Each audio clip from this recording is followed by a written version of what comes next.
Saya pernah melakukan zina dan minum minuman keras. Bagaimana dengan amal ibadah yang saya lakukan saat ini? Dan bagaimana dengan hukum Islam tentang rajam dan potong tangan dan lain-lain? Apakah saya masih bisa berharap surganya Allah? Mohon nasihatnya Ustaz. Pertama sekali, hukum dalam Islam, kisos. Potong tangan, dipenggal lehernya, potong tangan kalau mencuri, dipenggal kalau membunuh, dirajam kalau berzina. Ini berlaku bagi orang yang kepergok. Berlaku bagi orang yang kepergok. Tidak berlaku bagi orang yang antum pernah berzina 5 tahun lalu sekarang sudah taubat. Lalu antum datang kepada seorang ustaz atau kiai, saya sudah berzina, rajam saya. Bukan begitu. Makanya hadis Bukhari yang menjelaskan, seorang wanita pernah datang kepada Nabi SAW dan berkata, ya Rasulullah, saya sudah berzina dan saya hamil dari zina. Dia buat pengakuan. Apa kata Nabi SAW? Kau lagi hamil, pulanglah, melahirkan anak itu. Karena anak itu gak ada salahnya. Apa kata ulama hadis? Yang dimaksud oleh baginda Nabi SAW, pulang taubat. Jangan kau kesini.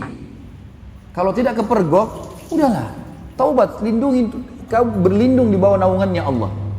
Jangan, tidak ada, kita bukan seperti Katolik teman-teman yang harus pengakuan dosa disampaikan segala. Lalu kemudian pasturnya kasih air suci lah kamu selesai. Nah, dalam Islam itu. Karena dalam pengakuan dosa nggak ada. Antum tutupin dosa itu. Kata Nabi SAW dalam hadis Bukhari Muslim, orang yang paling buruk di sisi Allah adalah orang yang sudah Allah tutupi kesalahannya. Dia zina dari malam nih, Allah tutupi sampai pagi. Lalu dia sendiri yang mengekspos kesalahannya. Saya tadi malam, saya begini. Wanita itu teman-teman pada saat sudah selesai melahirkan 9 bulan masih kembali, ya Rasulullah, saya sudah melahirkan. Kata Nabi SAW, susui anak ini, masih ada waktu 2 tahun.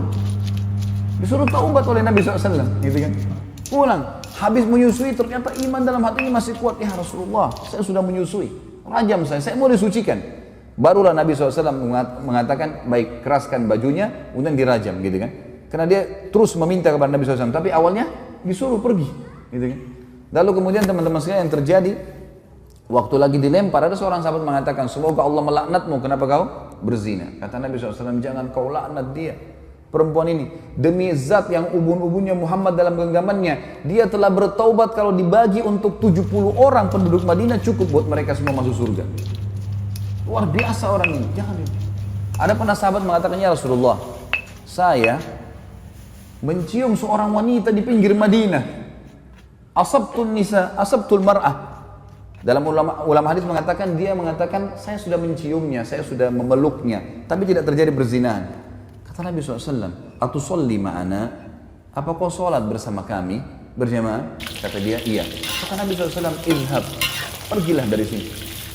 Udah, artinya kau taubat jangan ceritain ke saya, jangan buat pengakuan tuh, nggak usah. Taubat, tutupin aibmu, bertobat kepada Sang Pencipta. Karena yang kepergok ditangkap lagi zina, itu kena hukum. Kepergok lagi mencuri kena hukum, gitu. Pernah ada sahabat datang mengatakan, ya Rasulullah, saya berzina, dalam hadis Bukhari semua ini.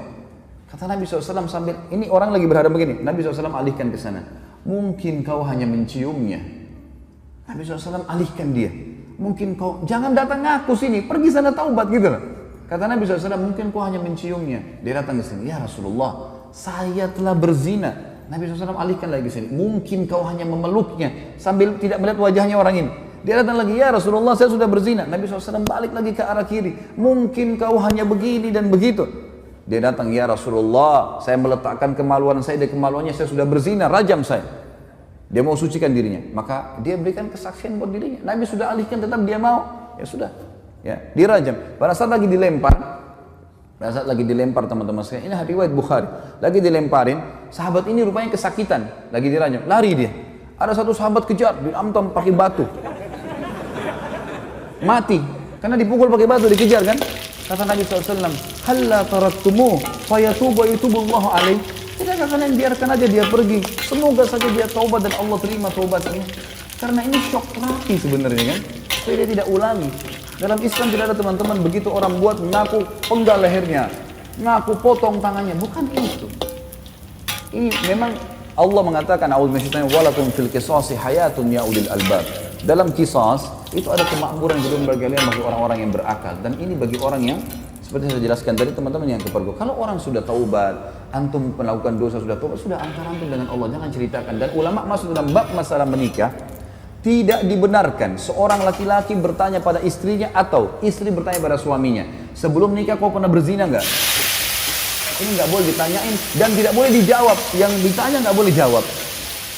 Untuk apa? Baik kalau dia bilang iya saya pernah berzina, hah? Gimana?